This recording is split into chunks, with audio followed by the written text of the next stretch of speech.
Let your positive genius shimmer and shine.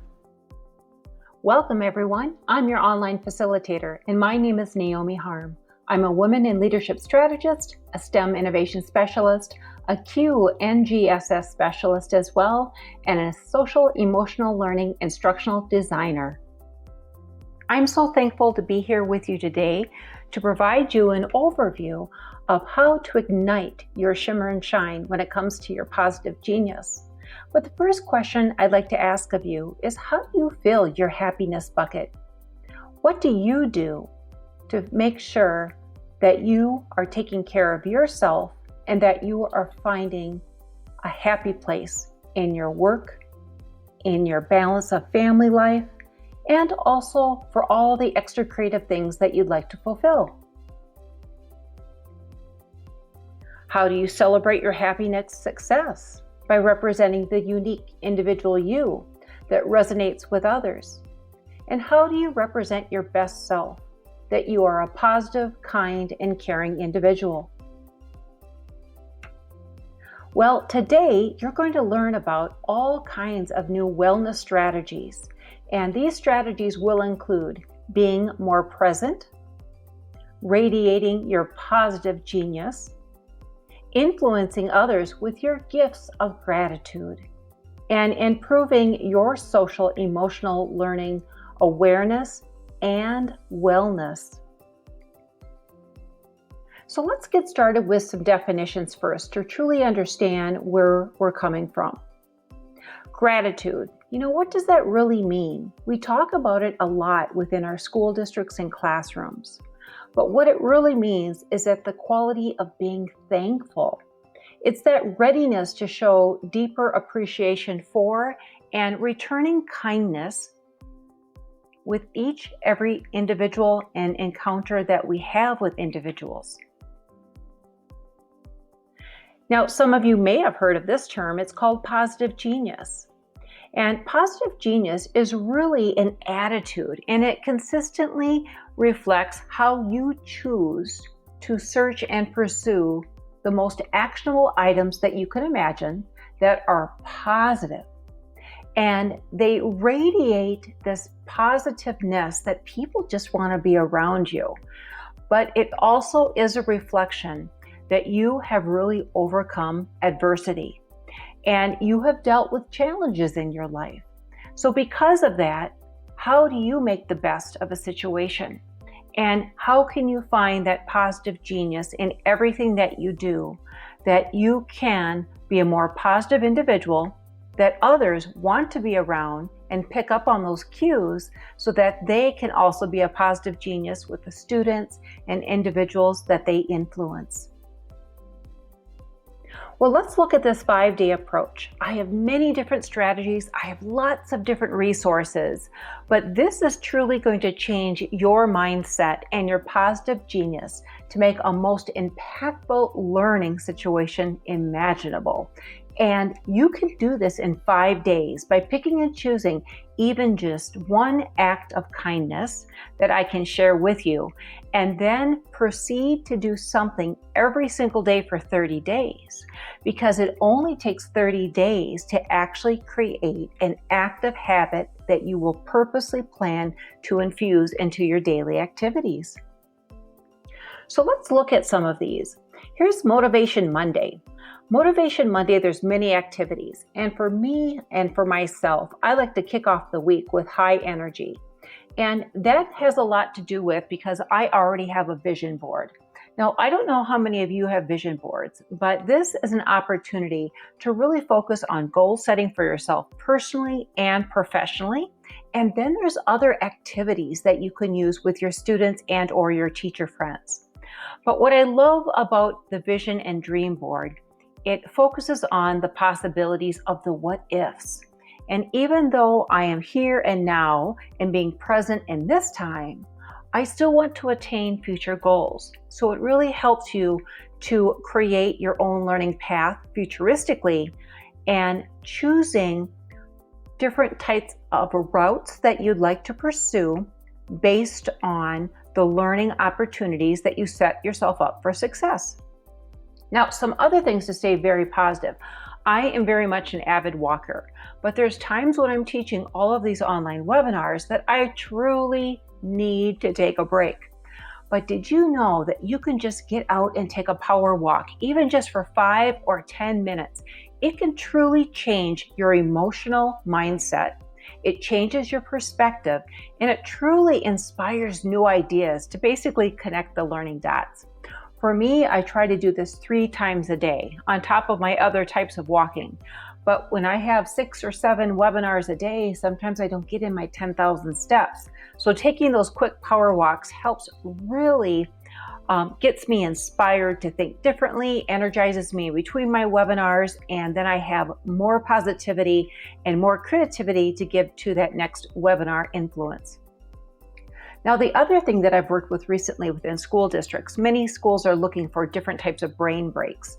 And there are many different types of brain breaks that you can use for yourself, but especially when you're teaching online for students, especially when you're working with them over an hour at a time. One technique that I've used recently is if I've got a really great brain break, I want to share that with others. But in return, do a technique that's called give one, receive one. That means that not only are you sharing an idea, somebody is willing to give one back to you so that you can actually fill up your digital toolbox with all kinds of new ideas. And the more that we collaborate, the better that we will have this collection of wonderful ideas to stay motivated and positive to inspire our students and teachers that we work with every single day. My motto is as well, I always say, together we are better. And it always takes a village. And it takes a family of teacher friends and students in order to help us bring out the best shimmer and shine of all of our ideas to really excite and ignite the learning for all students and teachers. Now, some other Motivation Mondays, I wanted to do kind of a screenshot here. This is one of the things that's an extension to the vision board activities that I actually work with teachers. And to get you thinking differently before you even create a vision board, I want to know a little something about the unique individual you.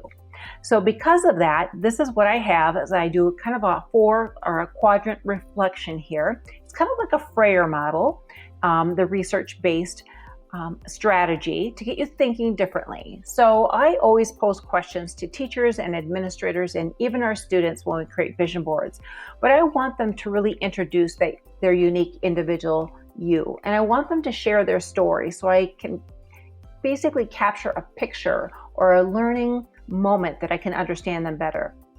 But then I also want to know, what do they do and how do they influence others to make that educational impact? Yet at the same time too, I really want to know what is at least one goal or one idea that they'd like to improve themselves to be more present with their family.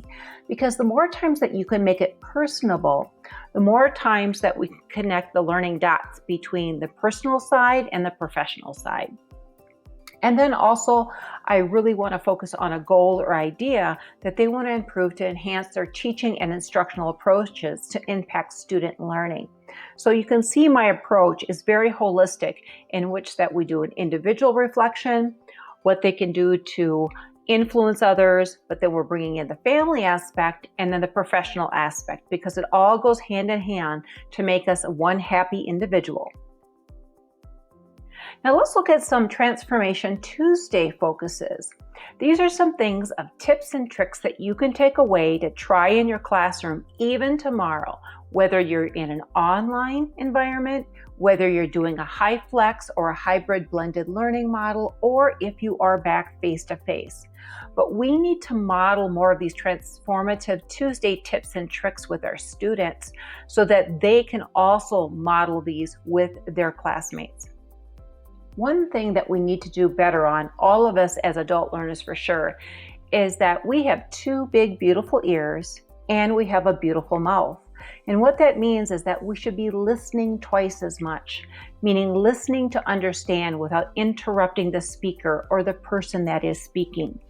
Giving that opportunity that we give them our full present self, that we can actually listen to understand, to empathize with the learner, but then at the same time too, that if we do need to ask a clarifying question, making sure that that individual has truly shared their story first, and that our clarifying question really reflects that we have been actively listening to that individual.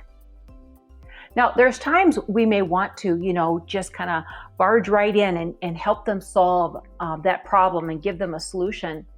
But sometimes it's okay. And it's okay to say that you can accept that you don't know all the answers.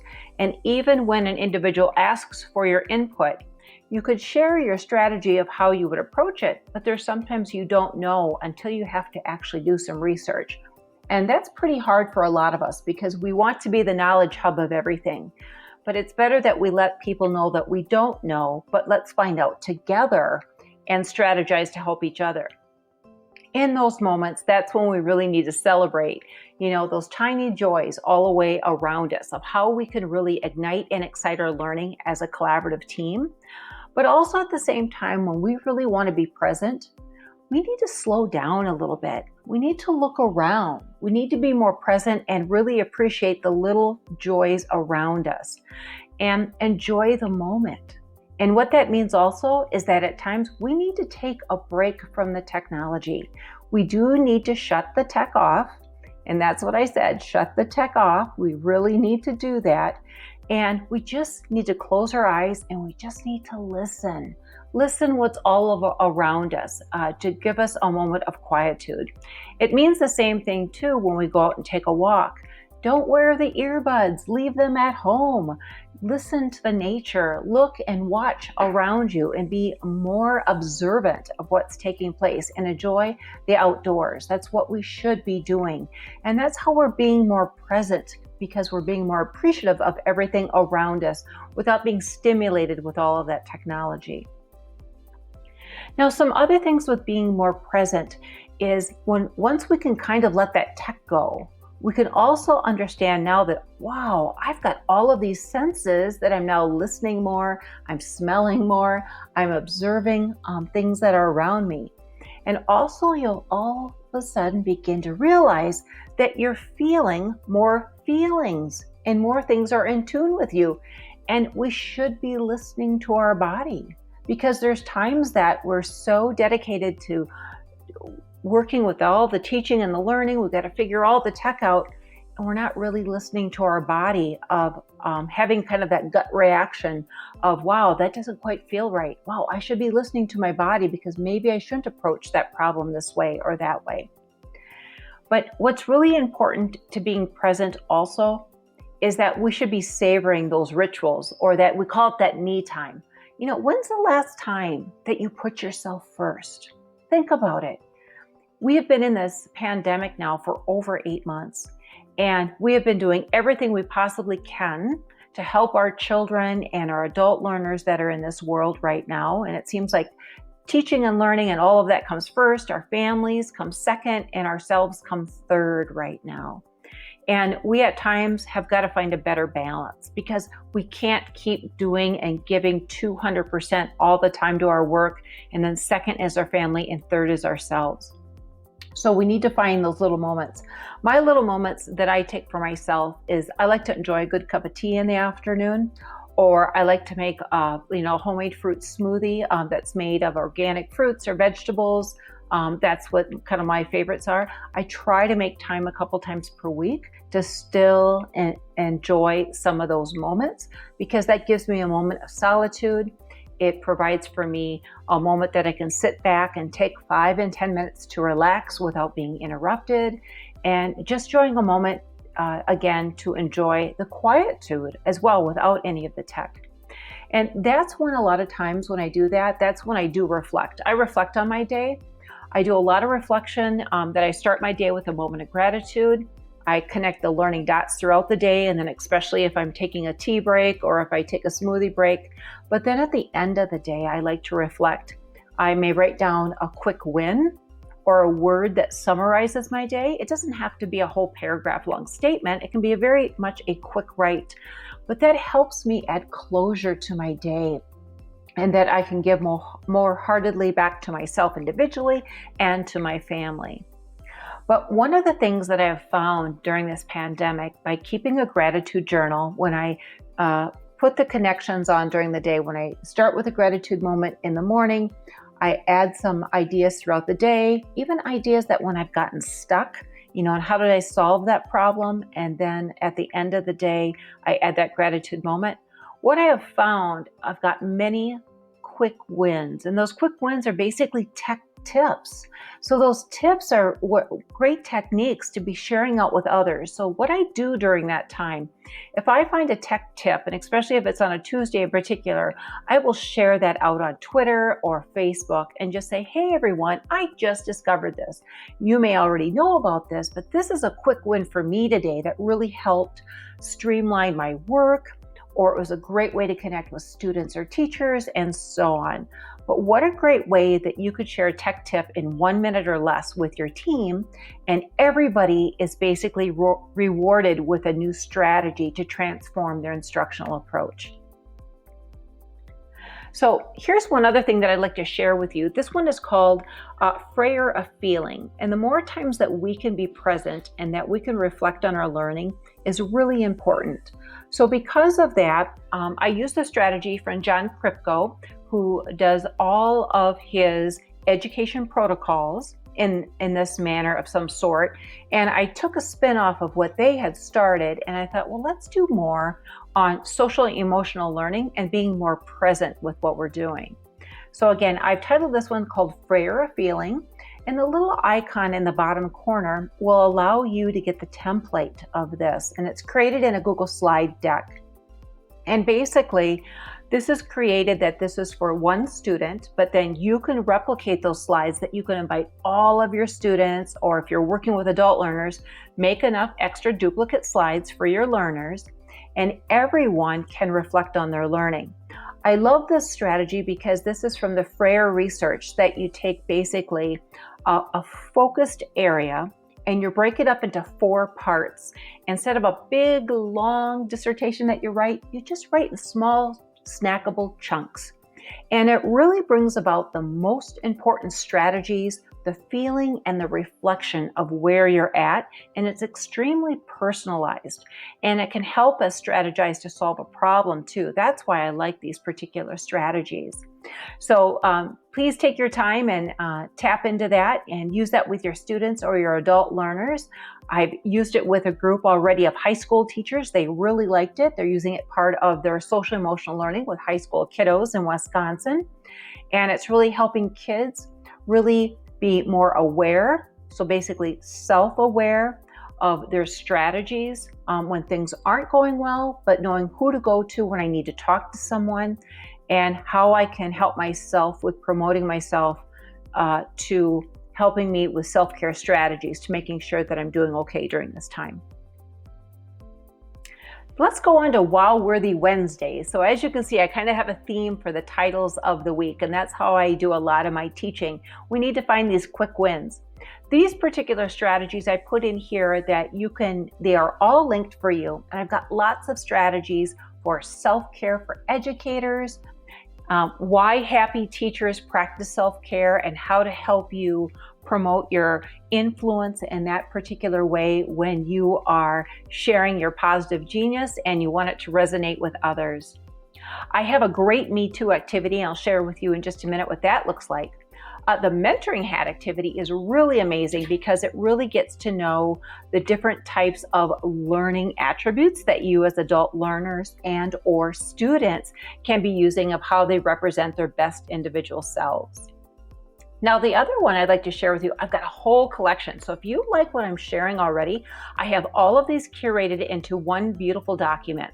And I have them broken down into pre-K through 5, 6 through 12, and then I have a selection for teachers and for parents, and then I have some more activities for you too. So I wanted to put them together for some quick wins to help you as well to basically really focus on your positive genius and to really make them shimmer and shine. Now, here is the snapshot that I wanted to share with you, and I've got a great teacher friend. Her name is Deb Norton, And Deb has done a great job that we just worked with a group of educators in Wisconsin. We had about 60 or so teachers in this group that we did last week. And we did this activity as a kickoff, as a social emotional learning activity. And it's called Me Too. So there's just basically 3 different slides that we ask. And with that, basically right away, we wanted to build community with all of these teachers that are online because we're not meeting face to face. But what I like about this activity, it finds common ground, it really builds upon vulnerability and builds trust amongst your colleagues.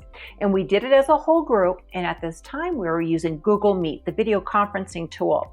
So everybody turned on their particular cameras, and then on this round 2 that we did, Deb would introduce, well, what's unique about me? And then she would share a strategy that was very unique about her. And if there's anybody else in the group, everybody gave kind of like the high five sign, or you could do the thumbs up sign, and everybody gave that sign in the window of the frame so we could see them through the video. And so we could see how many of us were more alike than we were different. So you go through 3 different rounds of what you can say, what's unique about me, but every single time you can change that strategy. So it's very, very interesting, because sometimes that you can put something out unique about you that you think nobody will ever know, right? And it's amazing that there's still similarities in that group at the same time. So I've actually added in the link. So this is a template for you again that you can take and you can replicate, but it's a great way to build social emotional learning, building a stronger community of compassionate learners, whether it's with students or whether it's with adult learners. And it really works well too to build background knowledge of any of your new units of study, that basically you're doing it as an interesting way to introduce new content. Some other strategies that if you're looking for more wow-worthy Wednesday opportunities, I've got some unique individual you activities that are really focused on Lego education. So one thing that the brain really likes is hands-on tactile learning to really enhance understanding in order to retain information. So our big, beautiful brains, in order for us to continue that learning, we need tactile learning. We need to have collaborative learnings with our peers. We need access to these experiences so that we can basically lock and load that creative information that we've now just represented and put it into our long-term memory banks. So if you'd like more activities with hands-on learning and creative reflection in that Naomi's Unique Individual You activities, I've got some great strategies for your younger kiddos, basically your K through 5 section. But we're also here about you, and we need to make sure that you are taking care of yourself. So I've actually designed a self-care action plan that I'm going to share with you in a minute. It's very simple to do to help you represent your best self and making sure that your positive genius is shimmering and shining all week long. So I want to make sure that you're investing in yourself and taking time for yourself. If you're looking for more social emotional learning strategies, those last 3 links of activities, I have them all built in here. So please go ahead and take a look at them. They're great to kick off your individual webinars for kids and as closing activities. And the more that we can do that, the more engagement the kids will be motivated to participate in those online learning, but also you're building that stronger community of learners. They're excellent to use with your admin team and your educator teams as well too. So here is that example that I mentioned. This is a self-care action plan. So what I have is basically just a 1-page document, and there's a little video to watch about self-care, of what we need to do professionally and what we need to do personally. And then I have a link to the master document. But what's really important, it's like a 3-step approach. We really need to identify what are my signs of my burnout for an educator, and we need to list them. And also those signs of burnout, is it something at home in your home life, personal, or is it something not related to home or work? Is it something else? But we also need to identify at the time stress relievers. What type of stress relievers help you find joy, find happiness, add calmness, add quietude? We need to identify those, and we need to write them down, because we need to have go-tos that remind our big, beautiful brains that that's what we need to do. We also need to identify our own local support group. That means who are 1, 2, or 3 of my besties that I can call on a moment's notice, that I can call and talk to when I'm having a bad day.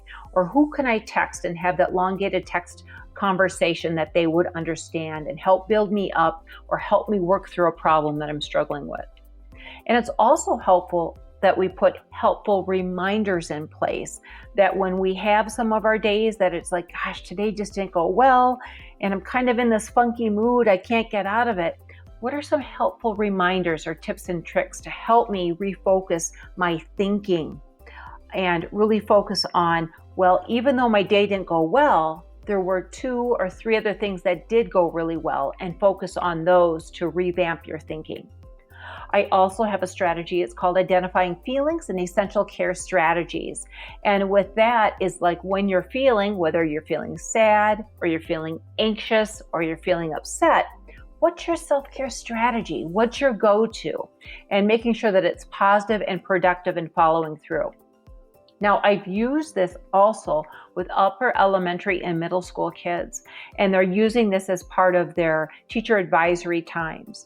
And it's really helped kids be more reflective and responsive because it's like an action plan that's right inside of their folder or they're inside of their notebook. And it's just for them. And it's kind of that communication that I can keep with students and teachers as our ongoing dialogue, that I can help support them the best way that I can and help them with helpful reminders or strategies so they too can represent the best individual and their unique selves, so they can always represent their positive genius as well. Let's go on to Thankful Thursday, and there's so many ideas that you can do to be thankful, but what can we do for ourselves as adult learners, and also that can impact our students? Well, I remember at the beginning of this, I told you I love to keep a journal, and a lot of you will say, oh, Naomi, that takes so much time and effort. And actually, it doesn't. A journal is really a quick way to write a morning reflection of gratitude. It could simply be one word. It could be a hashtag. It could be a word of affirmation. It could be just a quick sentence. But it's something that you're thankful for, but it's a moment of gratitude to set your mindset of starting off your day in a positive way. I like to close my day with a moment of gratitude as well, because again, it adds closure, so I can be closed and done with my work, so I can give back my 100% to my family. Because otherwise, if I don't add closure to my day of work, it lingers into my family time, and then I find myself talking about work, and then that's not good either. We've got to find a better balance for that, because I have bad days too. I have more better days than bad days, but at the same time, I don't want some of those conversations to linger into our family time, that we can talk about our family. Now, here's some other things. Here's some really quick wins, and this is what's really helped me. There's times that throughout my week, I try to send a 1-minute text of kindness to friends or a family member. I do this almost every single day throughout my day, and that's kind of on my checklist with my journal. I may send it through Voxer. I love the Voxer app. It's a walkie-talkie app, which is free. And we just use the free version. I can simply live a 1-minute verbal conversation or less, or I can send a text, or I can send an emoji or a picture. But I've got a stream of my teacher lady friends that are in a group, and I love to build them up as much as I can. And then it just makes me feel so much better too, that I'm making them feel better. So again, I just want to make sure that my positive genius really resonates with them, and I can model that with them so they can model it with their students and teachers that they're working with. But even the individual that receives that text of kindness, it's going to make them smile. It's going to make them feel good. They're going to be like, gosh, that just made my day. So we've got to find more ways, just in 1 minute or less, to be thankful and to give that gift of kindness back to our friends and family members and our students. One thing that I've done is the art of writing thank you notes. I do this all the time. I haven't given this up. This is kind of how I was brought up many, many years ago. It just shows your act of kindness and your follow through. I should be doing it more, but I do still do this. And I really think that this is a skill and a craft that we should be bringing back into our classroom. And this is something that really documents a moment of gratitude, a moment of thankfulness, and an appreciation and respect for others. And it's a great way to put a good old-fashioned stamp and mail it in the mailbox as well too. It's going to take a little bit to get there, but that's okay. We're so used to always this immediacy and this feedback we have to get from the tech. But I tell you, a good old-fashioned handwritten card, your grandparents will love it, your friends and family members will love it. There's just many ways that others can enjoy that reflection from you too. Now, here's another quick takeaway if you haven't used this. This is called create a thank you post-it note. That's how simple it can be. Many of us have post-it notes around, right? Well, write a quick thank you or a word of kindness as well. Place it inside your spouse's laptop when they're not thinking about it, right? Or put it on the bathroom mirror when you know that you're done for the day and your spouse is going to come in. Put it on the mirror. It's just going to make that person smile. Or put it on the car seat. So put it on the car seat next to where you'll be at, because you know that he or she has to go get the groceries, pick them up through the drive-through area. It's just those little notes of kindness that do the same. Or if you're watching a lot of TV, put a post-it on the TV remote. I think we're all using that since we're home so much right now. But what's really interesting is that it takes 30 days to create and maintain a healthy gratitude habit. So all I can say right now is stick with something that you can do for 30 days in a row. Even all these ideas that I've given you, do one random act of kindness per day. And after 30 days, you will find that this will be a continued healthy habit of happiness that you can give back to fill your positivity bucket. But at the same time too, you are modeling that happiness and positive genius to shimmer and shine with all of your closest friends and family and student members. So another thing for Thankful Thursday, I mentioned already, if we wrote cards, right, and teaching our students to write cards, but what if they had a really sole purpose for writing this card? Students write a You Matter and I Care cards for your local senior citizens. What's amazing right now, because of COVID and where we're at, their own family members can't come and see the individuals that are in senior citizen homes. What a great way as an initiative that you could even do this as a Monday Motivation Day or a Thankful Thursday Day, and finding out in your local area that if you could write a card every week to these individuals, that they would receive something to fill their happiness bucket.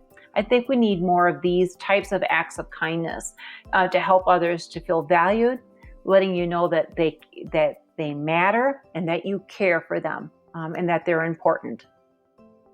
Some other things to think about helping your students design as well. How about a gratitude box? And kids could put their own grateful prompts and reflections as well. And then at the end of the week that they can be read for grateful prompts that have taken throughout the week in your classroom that you weren't even aware. It's going to really make your eyes just kind of pop thinking, oh my gosh, that happened and I wasn't even aware this happened. So it's kind of cool. But how about students creating their own SEL class writing prompts? A lot of the teachers that I work with say, well, Naomi, I need a prompt so that kids can reflect on social emotional learning. Well, once you get the process down, guess what? The kids are your best advocates, right? Have them tap into the writing now and have them create the prompts for the following weeks. Remember, we need to work smarter, not harder, teachers. And that's a great way, as a wonderful way for kids to work on their writing skills, really having more empathy for others, focusing on a community-based situation, and getting quality feedback from all of your students and knowing that their words matter. Some other things if you're interested in, there's also different types of, they're called personal gratitude calendars and documents that you can do a random act of kindness or gratitude moments throughout your day. This would be another great way that once the kids get in the habit of focusing on a gratitude calendar and doing some of those skills and activities, having them connect with the next month's calendar and having them create the next 30 prompts or skills for it. Again, it only takes 30 days to create and maintain a healthy gratitude habit. So we've got to do more things to help nurture our big, beautiful brains and flourish with those random acts of kindness so that we can really shimmer and shine that positive genius, and everyone wants to be part of that. It's going to become a new trend. That's what we need to do. We need to actually have kids wanting to be more thankful, wanting to be part of the more positive mindset culture to make the change in our world and to heal our world where we're at. Here's another example, and this one I also have linked right here that you can get a copy of it. And this one, what I really like is that this is a weekly social emotional learning activity calendar. So it kind of starts out on what you're feeling to build that self-awareness, and then social awareness, and then kind of the acts of the skills of putting something into practice. And how do they practice empathy?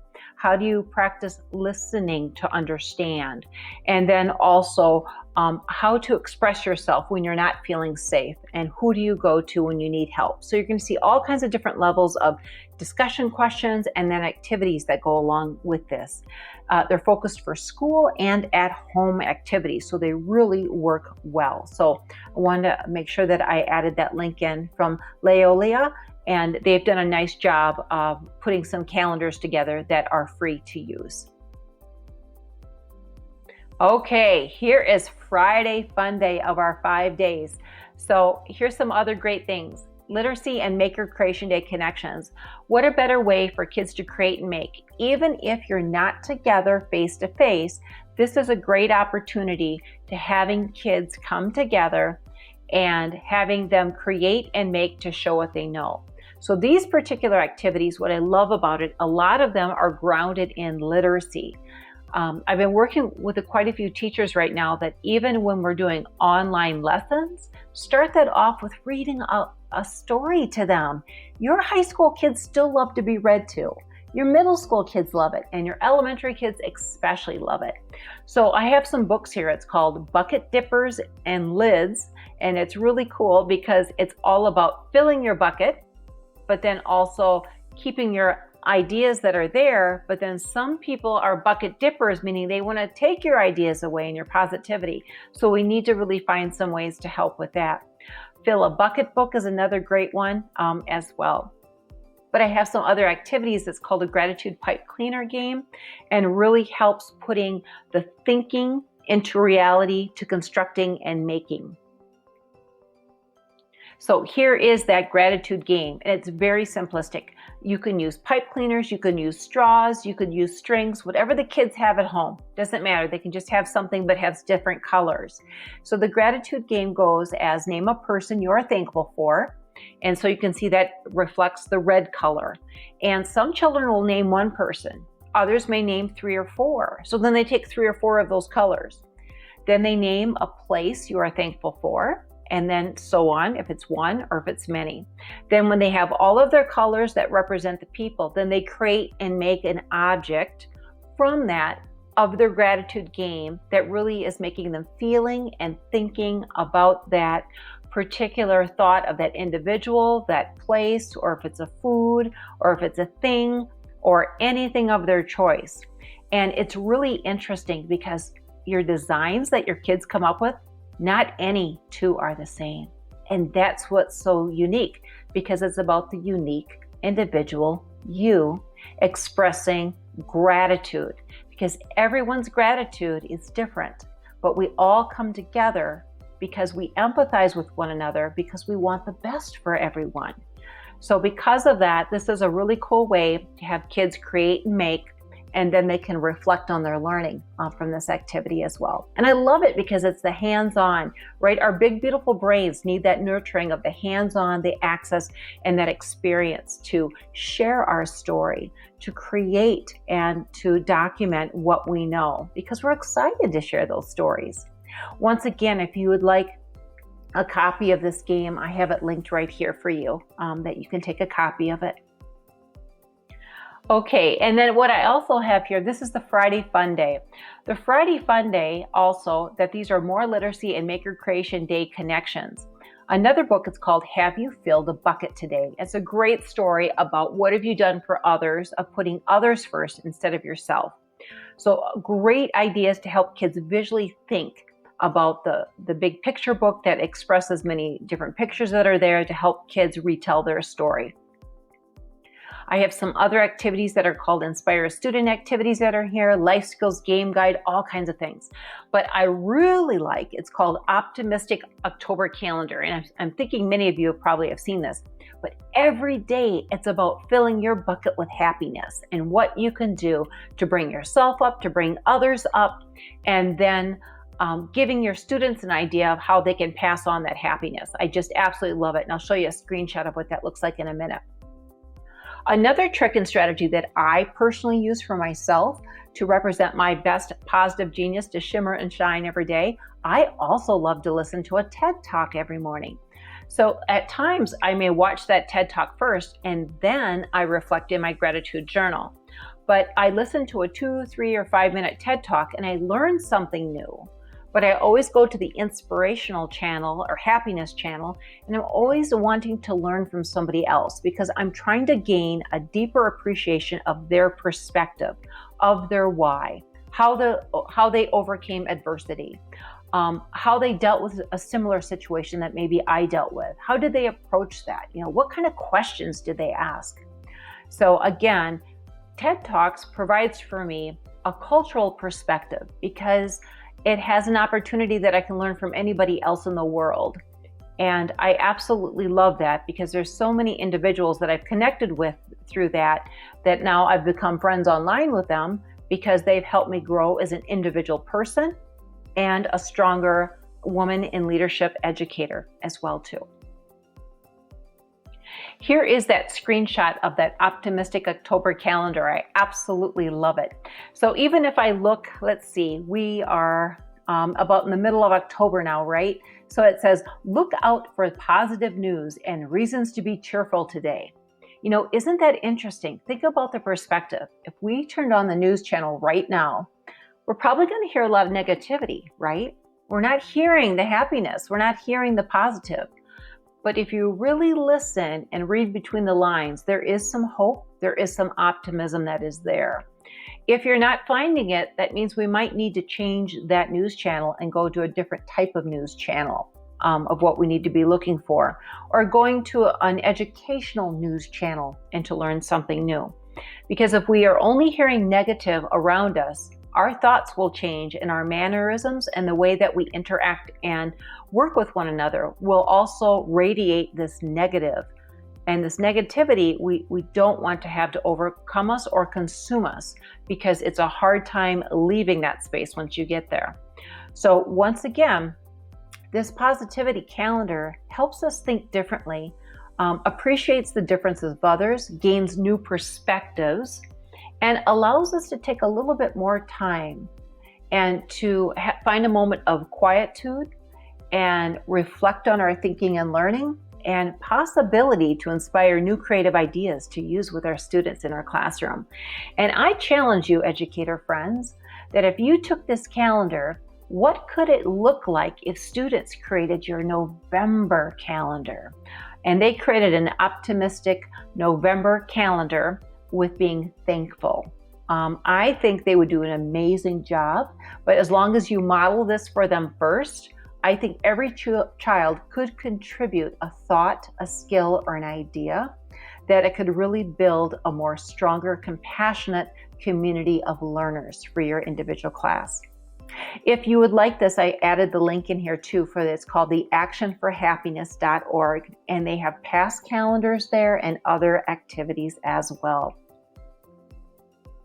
So once again, educator friends, my name is Naomi Harm. I thank you for the wonderful opportunity that you afforded me over this last 30 minutes to present on allowing for me to share my positive genius that can shimmer and shine. And I hope it's resonating with each of you today with fun-filled ideas that you can use in your classroom tomorrow with your colleagues, with your administrative team, with your parents, but especially with your students. If you would like to contact me, please feel free to follow up with my email, my Twitter, or even on my website. And I'd love to continue the creative conversation that we could continue to find new strategies to represent the best individual self of you and to be more present in your teaching aspects of your daily lives. Remember, I have the link here for the shared Google slide deck. It is a shortened bit.ly link. Again, it's bit.ly/positive genius motivators. So thank you so much for your time and effort that you joined me today. I can't wait to learn from you to see how that you are going to resonate your positive genius to shimmer and shine within the beautiful state, the country, or continent that you reside on. So thanks, everyone. I appreciate the time that you afforded me today.